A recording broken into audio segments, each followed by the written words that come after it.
Jyotiba Phule, doctor बाबा साहब अम्बेडकर और मान्यवर काशीराम साहब को मैं याद भी करता हूं आज के दिन पर। साथ साथ नगीना की महान जनता और भीम आर्मी और हमारी पार्टी आज़ाद समाज पार्टी काशीराम के साथियों का भी धन्यवाद करता हूं। इसके बाद अपने कुल गुरु जगत गुरु सदगुरु रविदास जी महाराज को भी मैं नमन करता हूं, जिन्होंने दुनिया को लगभग 600 साल पहले बेगमपुरा शहर के रूप में दुनिया का सबसे महान लोकतांत्रिक दर्शन दिया। अध्यक्ष महोदय, माननीय सभापति जी, 14 अगस्त 1947 को ये देश अंग्रेजों के अधीन था। 15 अगस्त 1947 को हम लोग आज़ाद हुए। 16 अगस्त 1947 को देश आज़ादी में था, लेकिन धन धरती राजपाट में बंटवारा नहीं हुआ। जो साधन संसाधन थे उनमें बंटवारा सही रूप से न होने के कारण एक बहुत बड़ी आबादी सुविधाओं से वंचित और सम्मान से वंचित रह गई। उनको सम्मान देने के लिए और अंतिम व्यक्ति तक सुविधाएं पहुंचे, इसके लिए लोकतंत्र की व्यवस्था हुई। लेकिन आज़ादी के 70 साल बाद भी हम कहां खड़े हैं, इस पर ये चिंता का विषय है। मैं मानता हूं कि सामाजिक न्याय तभी होगा माननीय सभापति जी, जब जातीय जनगणना पूरी होगी और जातीय जनगणना कराई जाएगी और साथ साथ संख्या के आधार पर आरक्षण जो है वंचित वर्गों का बढ़ाया जाएगा। उसके साथ साथ जब राष्ट्रपति जी अभिभाषण पे बात रख रही थी तो उन्होंने शहरी और ग्रामीण क्षेत्रों के विकास की बात कही और ये भी कहा कि दुनिया में सबसे उत्तम शहर हमारे यहाँ बने। लेकिन माननीय सभापति जी, 70% आबादी तो गांव में निवास करती है, तो गांव की आबादी के बारे में भी सोचना होगा कि उनका जीवन कैसे बदले। माननीय सभापति जी, उच्च शैक्षणिक संस्थानों में बहुजन समाज के जो छात्र हैं उनके साथ कास्ट एट्रोसिटी हो रही है, निरंतर उनकी हत्या हो रही है। साथ साथ जो सरकारी कर्मचारी हैं दफ्तरों में, उनके साथ भी जो SC ST OBC और मुस्लिम और अन्य धार्मिक अल्पसंख्यक, उनके साथ भी माननीय सभापति जी जातिगत और धार्मिक जो है शोषण किया जा रहा है। इसलिए मेरी मांग भी है कि पुरानी पेंशन को भी अध्यक्ष जी बहाल किया जाए। जो कर्मचारी देश की सेवा में लगे हैं उनका भी सम्मान होना चाहिए। साथ साथ सभापति जी, भाजपा ने चुनावी लाभ के लिए सबका साथ सबका विकास के नारे दिए जो खोखले हैं, क्योंकि 10 साल में दलित, पिछड़े, आदिवासी, मुस्लिम और अन्य धार्मिक अल्पसंख्यक के जो अत्याचार हुए हैं वो किससे छिपे हुए नहीं हैं। ये गलत है, ये बंद होना चाहिए। सभापति महोदय जी, महामहिम राष्ट्रपति जी के भाषण में निजी क्षेत्रों में SC ST OBC को रिजर्वेशन देने का कोई उल्लेख नहीं हुआ है, जो कि आज चर्चा का विषय, क्योंकि 98% प्राइवेट सेक्टर है, 2% सरकारी सेक्टर है, तो 98% प्राइवेट सेक्टर में भी हमारी हिस्सेदारी की बात होनी चाहिए।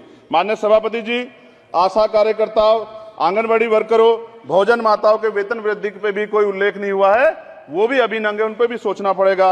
माननीय सभापति जी, जिस क्षेत्र से मैं चुन के आऊं नगीना से, वो बहुत पिछड़ा क्षेत्र है। उस क्षेत्र में कोई विशेष आर्थिक पैकेज नहीं दिया गया, रोजगार की सेवाएं नहीं है, नौजवान पलायन करता है। IIT, IIM, एम्स, केंद्रीय विद्यालय आदि शिक्षा में और चिकित्सा संस्थानों की स्थापना होनी चाहिए, जो कि नहीं है। और माननीय सभापति जी, मानसून सत्र आ गया है, मेरा क्षेत्र बाढ़ से बहुत प्रभावित है, इसलिए मैं आपसे आग्रह करूंगा कि वहां के लोगों को बाढ़ से निजात दिलाई जाए।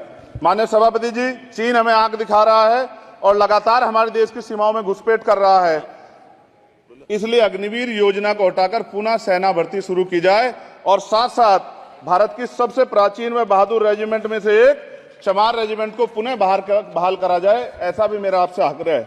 माननीय सभापति जी, पिछले सारे प्रधानमंत्रियों ने मिलकर जितना कर्ज लिया है उससे दुगना कर्ज हमारे वर्तमान के प्रधानमंत्री जी ने लिया है। किसान अगर अपना कर्ज माफ कराने के लिए जाता है तो लाठी झेलनी पड़ती है, जबकि सरकार ने धन्ना सेठों का 15 लाख करोड़ रुपया माफ किया है।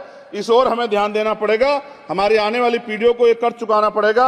माननीय सभापति महोदय जी, किसानों को MSP की लीगल गारंटी तथा किसानों का कर्ज माफ होना चाहिए।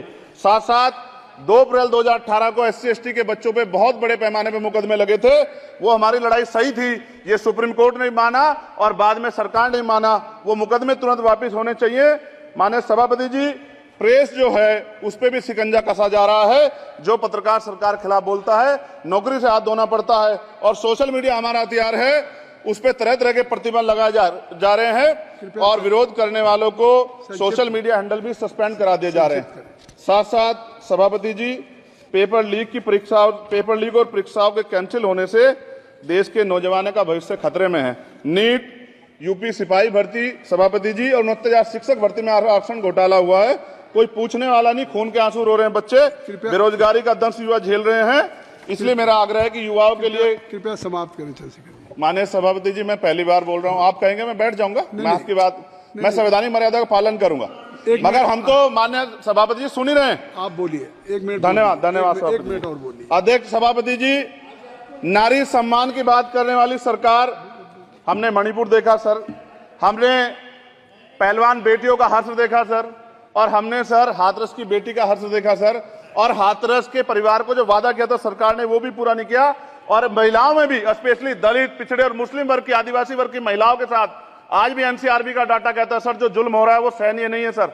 साथ साथ कोविड में तैरती, हमने कोविड में बहुत सुना सर, कोविड में तैरती लाशें भी गंगा में हमने देखी है सर, और मजदूरों का हाल भी हमने देखा है। सभापति जी बस सब समाप्त कर रहा हूं। नोटबंदी पे छोटे मजले उद्योग की जो कमर टूटी वो भी हमने देखी है। सभापति जी, शैक्षणिक संस्थानों, विश्वविद्यालयों में, चिकित्सा संस्थानों में ओबीसी एसटी के योग्य अभ्यर्थी को एनएफएस करके जिस तरह निकाला जा रहा है, लेटरल एंट्री करके जिस तरह हमारे रास्ते बंद किए जा रहे, ये भी हम देख रहे हैं सभापति जी।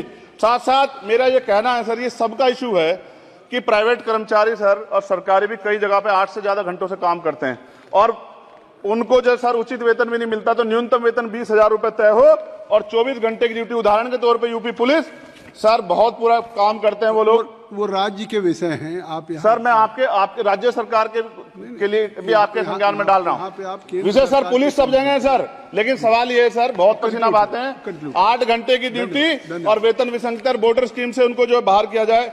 माननीय सभापति जी, 1 मिनट चाहिए सभापति जी। राष्ट्रपति जी ने धर्म के बारे में बात की थी, राम मंदिर से पहले हमारे गुरुघर तुगलकाबाद का फैसला आया था राष्ट्रपति जी, वो सभापति जी अभी तक दिल्ली में स्थित सदगुरु रविदास जी महाराज का गुरुघर नहीं बना। साथ साथ सभा